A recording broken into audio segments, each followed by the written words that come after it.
আগামী নির্বাচনের আগে বাংলাদেশে দাঙ্গা হতে পারে এমন আশঙ্কা করা হচ্ছে বিভিন্নভাবে। বিভিন্ন রাজনৈতিক ব্যক্তিরা সেই আশঙ্কা করছে, আবার বিভিন্ন রাজনৈতিক ব্যক্তিরা এরকমও আশঙ্কা করছেন যে তাদের মধ্যে, অর্থাৎ বৈষম্যবিরোধী আন্দোলনের যারা স্টেক হোল্ডার, তাদের মধ্যে যদি একে অপরের সম্পর্ক মানে ঐক্যের ব্যাপার না থাকে সম্পর্কে এবং ফাটল ধরে, তাহলে শেখ হাসিনা এবং আওয়ামী লীগের ফিরে আসাটা অনেক বেশি সহজ হবে এবং তারা এই ফাটলের সুযোগে পরিস্থিতি উত্তপ্ত করতে পারে, দাঙ্গার পরিবেশ তৈরি করতে পারে, সেখানে ভারত নানাভাবে সহযোগিতা করতে পারে। এরকম আলোচনা রাজনীতির অঙ্গনে দেখা যাচ্ছে এবং সেই আলোচনাটাকে নতুন করে এবার উস্কে দিলেন বিএনপি নেতা গয়েশ্বরচন্দ্র রায়।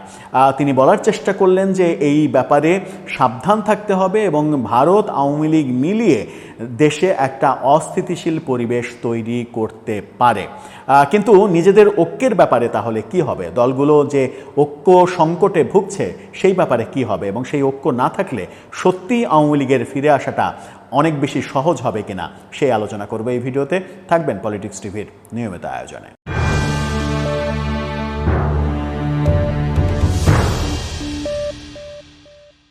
দর্শক, পলিটিক্স টিভির নিয়মিত ভিডিওগুলো স্পন্সর করছে প্রজাপতি.টিভি, নতুন ওটিটি প্ল্যাটফর্ম। আপনারা চাইলে ইউটিউবে, ফেসবুকে, ইনস্টাগ্রামে, টিকটকে দেখে নিতে পারেন। ডেসক্রিপশন বক্সে লিঙ্ক দেওয়া থাকবে, সেখান থেকেও আপনারা দেখে নিতে পারেন প্রজাপতির কার্যক্রম।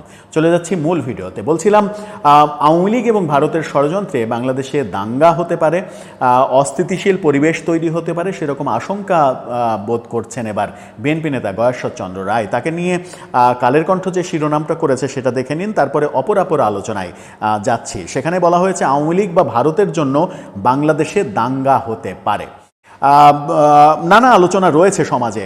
সেই আলোচনাগুলোর মধ্যে যেটা রয়েছে সেটা হচ্ছে যে বৈষম্যবিরোধী আন্দোলনের যে স্টেক হোল্ডার, যে রাজনৈতিক দলগুলো, সেই রাজনৈতিক দলগুলোর মধ্যে ঐক্য বিনষ্ট হয়েছে, যেটা আমরা একেবারে দৃশ্যমান দেখতে পাচ্ছি। বিএনপির সঙ্গে জামাতের সমঝোতার অভাব, ঐক্য নেই, একেবারে পরস্পর বিরোধী অবস্থান নিয়েছে তারা। বিএনপির সঙ্গে এনসিপি পরস্পর বিরোধী অবস্থান নিয়েছে। আবার যারা বৈষম্যবিরোধী আন্দোলনে নেতৃত্ব দিয়েছিল যে ছাত্ররা, সেই ছাত্রদের মধ্যে অনৈক্য দেখা যাচ্ছে। এনসিপির সঙ্গে শিবিরের অনৈক্য দেখা যাচ্ছে। আবার বৈষম্যবিরোধী আন্দোলনের এক নেতা কাদের, তিনি মন্তব্য করছেন যে ছাত্রলীগের মধ্যে যে শিবিরগুলো লুকিয়েছিল সেই শিবিরগুলোই মূলত অনেক বেশি বিধ্বংসী ছিল। অর্থাৎ নানামুখী বৈপরীত্য দেখা যাচ্ছে, নানামুখী মানে বিরোধ দেখা যাচ্ছে, সংঘাতপূর্ণ অবস্থান সৃষ্টি হতে পারে, এরকমটা দেখা যাচ্ছে। এরকমটা যখন দেখা যাচ্ছে তখন এই আলোচনাটা উস্কে যেতেই পারে যে এই অনৈক্যের সুযোগ নিয়ে আওয়ামী লীগের ফিরে আসাটা সহজ হবে। অবশ্যই সহজ হবে, কারণ যখন যারা আওয়ামী লীগের বিরুদ্ধে যুদ্ধ করলো তারা যদি ঐক্য ধরে রাখতে না পারে, তারা যদি বিচ্ছিন্ন হয়, তাহলে তাদের শক্তি খর্ব হবে, শক্তিগুলো বিচ্ছিন্ন হয়ে যাবে। আর শক্তিগুলো বিচ্ছিন্ন হয়ে গেলে আওয়ামী লীগ একক শক্তি নিয়ে, আওয়ামী লীগের যারা শুভাকাঙ্ক্ষী রয়েছে সেই শক্তি নিয়ে তারা ফিরে আসার উদ্যমটা আরও নতুনভাবে ফিরে পাবে এবং তারা আরও বেশি সাহসী হবে। যখন প্রতিপক্ষের ঐক্য থাকে না তখন কিন্তু সাহসী হয় একটা গোষ্ঠী। সেই সাহসী হয়ে তারা যদি দ্রুত ফিরে আসার চেষ্টা করে তাহলেও অবাক হওয়ার কিছু থাকবে না। কিন্তু গয়েশ্বরচন্দ্র রায় বলার চেষ্টা করলেন যে আওয়ামী লীগ এবং ভারত মিলে দেশের মধ্যে দাঙ্গা লাগানোর ব্যবস্থা করতে পারে যেন নির্বাচনটা পিছিয়ে যায়। নির্বাচন পিছিয়ে গেলে আওয়ামী লীগের কতটা লাভ, সেই প্রশ্নটা আসতেই পারে। আওয়ামী লীগের লাভ রয়েছে, কিছুটা লাভ রয়েছে, সব থেকে বেশি লাভ তো এনসিপির রয়েছে, কারণ নির্বাচন যত পিছিয়ে যাবে প্রফেসর ইউনূস সরকার তত বেশি ক্ষমতায় থাকবেন এবং সেই ক্ষমতার যে ক্ষমতা উপভোগ করা, এনসিপি যেভাবে এখন ক্ষমতা উপভোগ করছে, সেই ক্ষমতা উপভোগ করার সময়টাও তাদের বাড়বে এবং তারা রাজনৈতিক দল হিসেবে গুছিয়ে নেওয়ার সময় পাবে। এরপরেই ভাবা যায় যে জামাতও অনেকটা সরকারের কাছাকাছি অবস্থান করছে এবং সরকারের এক ধরনের ক্ষমতা উপভোগ করছে বলেও কখনো কখনো মনে হচ্ছে। কিন্তু আওয়ামী লীগের লাভটা কোথায়? আওয়ামী লীগের এক জায়গায় লাভ রয়েছে, নির্বাচন যদি পিছিয়ে যায় সেই লাভের জায়গাটা হচ্ছে নির্বাচন যত পিছিয়ে যাবে আওয়ামী লীগের কর্মকাণ্ড সম্পর্কে, আওয়ামী লীগ সম্পর্কে যে ধরনের প্রচার করা হয়েছে এবং কিছু কিছু বাস্তবতাও যেগুলো রয়েছে, সেই ভুলগুলো, সেই দুর্নীতিগুলো, অন্যায়গুলো মানুষ ভুলে যাবে, যত দিন যাবে তত ভুলে যাবে, কারণ আমরা মোটামুটি ভুলে যাওয়ার জাতি এবং আনুষ্ঠানিকভাবে কখনো কখনো আমরা ভুলে যেতে চাই। যেমন এখন ৭১কে ভুলিয়ে দেওয়ার অনেক চেষ্টা হচ্ছে, নানাভাবে নানা শব্দের ব্যবহারে, নানা বাক্যের ব্যবহারে ৭১কে ভুলিয়ে দেয়া, ৭১কে সাইড করে রাখার ব্যাপারগুলো চলছে। সুতরাং আমরা ভুলে যাওয়ার জাতি, আমরা খুব সহজেই যত সময় যাবে তত বেশি ভুলে যাব, আর তত বেশি ভুলে যাওয়ার পরে আওয়ামী লীগের কামব্যাক করতে সুবিধা হবে। এই একটা জায়গায় তাদের হয়তো একটু সুবিধার জায়গা রয়েছে। কিন্তু গয়েশ্বরচন্দ্র রায় যেটা বলার চেষ্টা করলেন সেটা হচ্ছে যে এখনও আওয়ামী লীগ বা ভারতের জন্য বাংলাদেশে দাঙ্গা হতে পারে, এর মাধ্যমে রাজনৈতিক মোড়টা ঘুরিয়ে দিয়ে নির্বাচনটা বানচাল হতে পারে, সেজন্য জাতীয় স্বার্থে সবাইকে সজাগ থাকতে হবে। তিনি জাতীয়তাবাদী মতাদর্শের সনাতনী সমাবেশে বক্তৃতা করছিলেন। তিনি বলেছেন যে আপনারা একত্রিত থাকেন, ষড়যন্ত্র দেশে আছে, রাষ্ট্রীয় আছে, গণতন্ত্র নিয়েও আছে। আপনারা যারা সামনে আছেন অনেক সময় ক্লান্ত হয়ে ফেরত যেতে পারেন, কিন্তু ফেরত যাবেন না, মাথা সোজা করে দাঁড়াবেন। আমি যত দূরেই থাকি মাঠে আছি, আমি আপনাদের দেখব। তিনি এটাও বলেছেন যে আওয়ামী লীগ কী দল এটা নিয়ে বেশি পড়াশোনা করার দরকার নেই। এখানে খুব ইম্পর্ট্যান্ট একটা কথা বলেছেন, যে কথা নিয়ে যথেষ্ট বিতর্ক তৈরি হওয়ার সুযোগ রয়েছে। তিনি বলছেন যে কারণ আওয়ামী লীগের যিনি প্রধান ছিলেন তার নাম শেখ মুজিবুর রহমান, হিন্দু শব্দটি তিনি উচ্চারণ করতে পারতেন না, আদর করে তিনি মালাউন বলতেন। অর্থাৎ বঙ্গবন্ধু হিন্দুদেরকে হিন্দু না বলে নাকি মালাউন বলতেন, অর্থাৎ অসম্মানজনক একটা শব্দ ব্যবহার করতেন।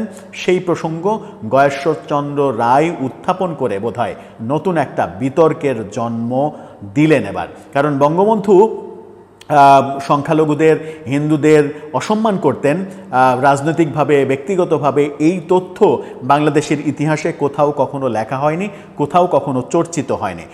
তিনি যেহেতু প্রথম বললেন, সেহেতু এই তথ্য নিয়ে এখন নতুন করে বিতর্ক তৈরি হওয়ার সুযোগ রয়েছে।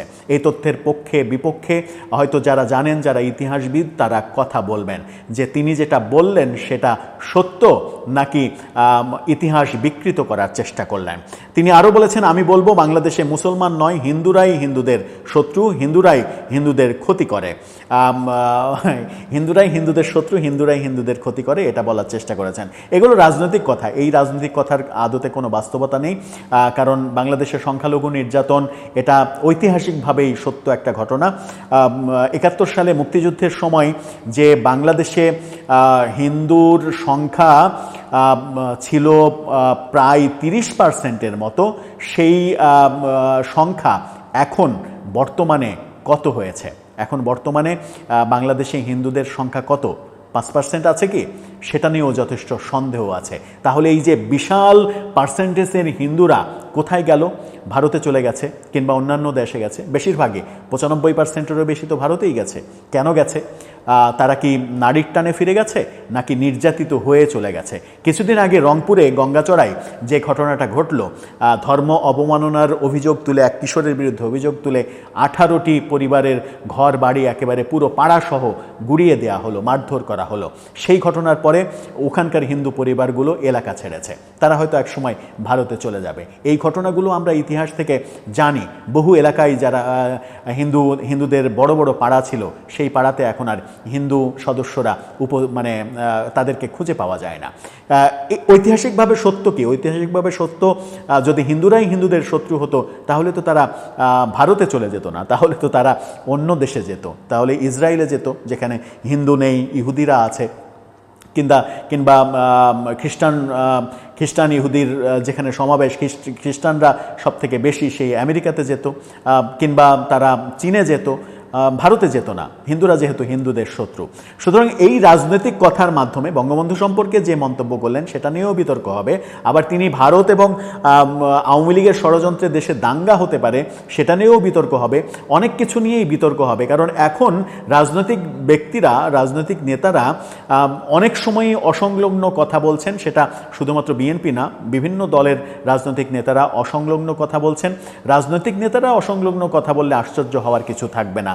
আমাদের দেশের যারা ধর্মগুরু, যারা ধর্মের জ্ঞান দেন, যারা ধর্মপ্রচার করেন তারাই তো এখন নানাভাবে অসংলগ্ন কথা বলছেন এবং বিপরীতমুখী কথা বলছেন। আগে যে কথা বলেছেন ঠিক রিভার্স ইউটার্ন নিয়ে অন্য কথা বলছেন, সেটা শরীয়তসম্মত হোক কিংবা না হোক সেটা বাছবিচার করছেন না। এরকম দৃশ্যই আমরা দেখছি। সুতরাং রাজনীতিবিদদের অসংলগ্ন কথাই খুব একটা আশ্চর্য হওয়ার কিছু থাকবে না। কিন্তু সেটা কি সত্যই আদতে যে ভারত এবং আওয়ামী লীগের ষড়যন্ত্রে বাংলাদেশে দাঙ্গা হতে পারে? এই মুহূর্তে সেরকম সম্ভাবনা কি দেখছেন আপনি দর্শক? দেখতে মানে যদি দেখে থাকেন কিংবা না দেখে থাকেন, আপনার মতামত জানিয়ে লিখতে পারেন আমাদের কমেন্ট বক্সে।